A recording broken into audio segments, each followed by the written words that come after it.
warahmatullahi wabarakatuh. Sampurasun. Perkenalkan, nama saya Susi Sulastri, mahasiswa UTI Bogor, dengan NIM 857352654. Pada kesempatan kali ini saya akan melakukan penelitian praktikum IPA di SD, yaitu tentang simbiosis, di mana simbiosis ini adalah hubungan timbal balik antara spesies makhluk hidup dalam suatu habitat tertentu. Adapun alat dan bahan yang saya perlukan yaitu alat tulis, tabel pengamatan, serta lingkungan alam sekitar. Baik, berikut ini adalah contoh-contohnya. Simbiosis adalah hubungan timbal balik antara spesies makhluk hidup dalam suatu habitat tertentu. Di sini ada 3 jenis simbiosis, yaitu simbiosis parasitisme, simbiosis komensalisme, dan simbiosis mutualisme. Yang pertama adalah simbiosis parasitisme. Di sini saya akan mencontohkan yaitu hubungan antara dua makhluk hidup di mana yang satu diuntungkan dan yang satu dirugikan. Contohnya adalah kutu pada binatang atau hewan sapi ini. Biasanya parasit kutu ini menempel di tubuh sapi, dan yang diuntungkan adalah si kutu tadi dengan mengambil sari-sari makanan atau berbentuk zat makanan dari tubuh si binatang sapi ini.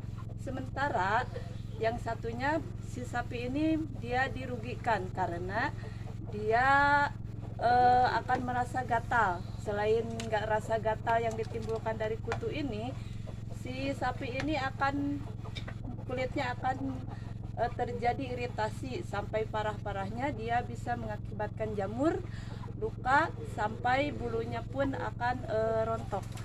Dan ini sangat merugikan sekali karena bisa menghambat pertumbuhan si sapi dan kesehatan kulitnya. Jadi pada dasarnya si kutu di sini adalah yang diuntungkan dan si sapi yang dirugikan. Maka dari itu simbiosis parasitisme ini yang berada di tubuh sapi sangat merugikan si sapi. Nah, contoh yang kedua dari tumbuhan adalah tumbuhan benalu. Benalu ini dia menempel di pohon. Yang saya tunjukkan ini adalah pohon pala. Jadi si benalu yang hidup di pohon pala ini, dia menumpang hidup tuh, seperti yang di ujung itu adalah benalu, salah satu benalunya. Dia akan menempel di pohon pala ini, sementara dia akan tumbuh subur.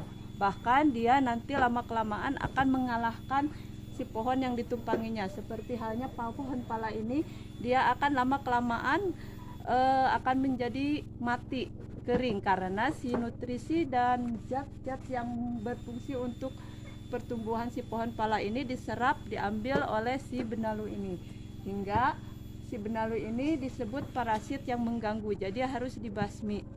Sementara si pohon pala dirugikan karena semua zat yang diperlukan dalam pertumbuhannya diserap oleh pohon benalu. Si benalu sangat beruntung karena dia akan hidup mengalahkan inangnya.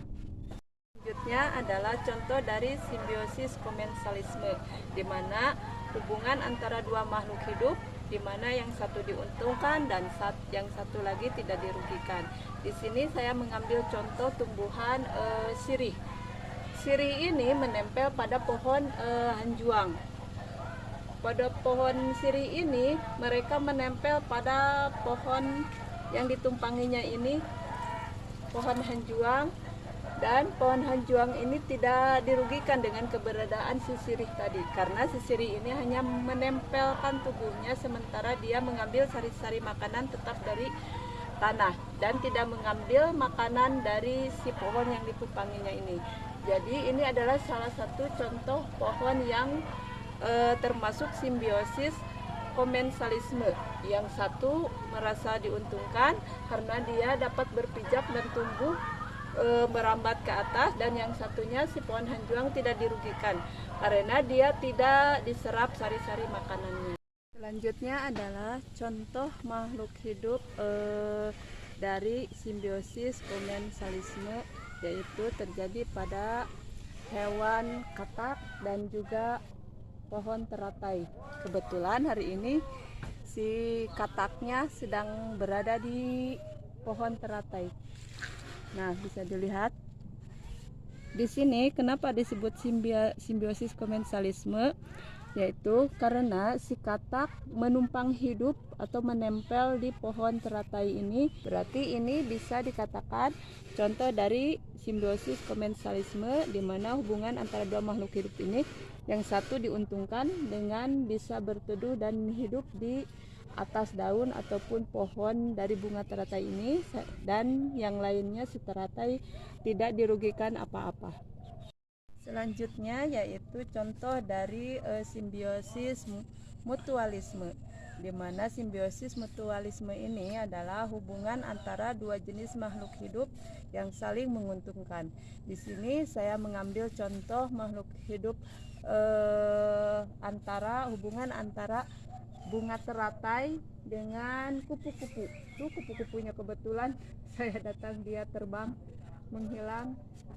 Biasanya kupu-kupu itu nempel di bunga teratai ini, mengambil sari-sari makanan atau madu dari bunga teratai ini.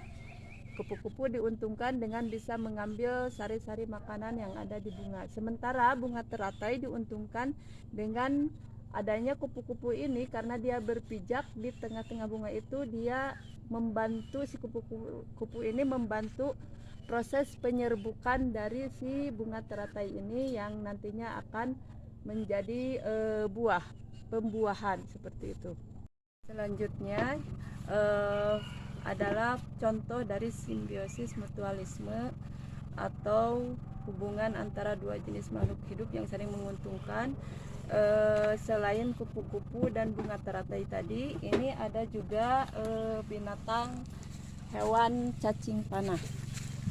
Nah, cacing tanah ini nih, cacing tanah yang ada di bawah pohon. Nah, seperti ini tuh.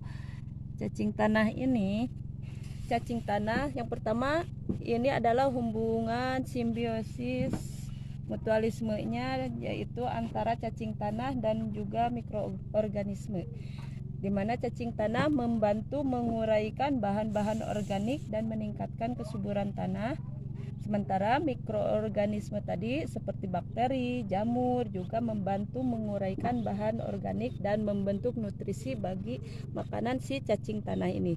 Jadi kedua-duanya saling menguntungkan.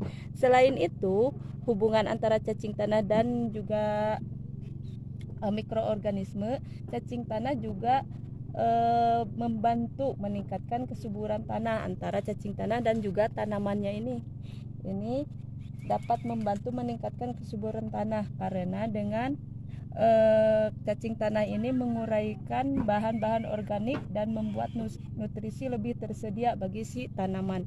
Dari kotorannya juga dapat membantu kesuburan tanah, sehingga si tumbuhannya atau pohon-pohonan ini tumbuhannya diuntungkan dengan nutrisi yang dihasilkan dari si cacing tanah ini.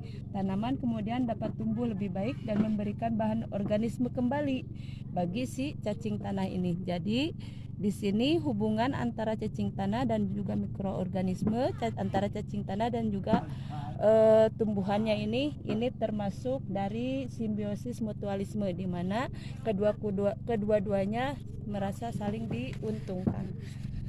Nah, itu tadi praktikum IPA di SD penelitian yang saya lakukan.